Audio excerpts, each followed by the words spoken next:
tuz shunaqa narsada mana asfalt yemirib yuborgan. Ko'ryapsizlar? Tayyor asfalt yo'l tuzli dastadan yemirilib ketgan. Yoki yana ikkinchi sabab yaxshi trambovka qilinmagan, yaxshi ishlov berilmagan, yaxshi betonlardan bu yerga tashlanmagan asfalt qilayotgan vaqtida.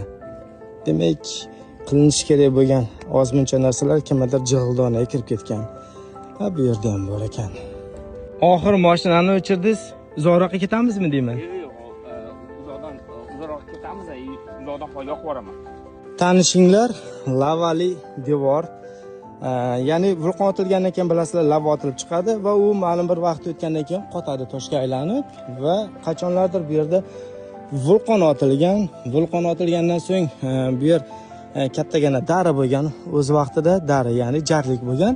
Mana shu jarlik lavani nimasi bilan, vulqonning lavasi bilan to'lib qo'ygan va vaqti kelib mana toshga aylangan. Mana shunday jarlikning o'rtasi to'lib qo'ygan.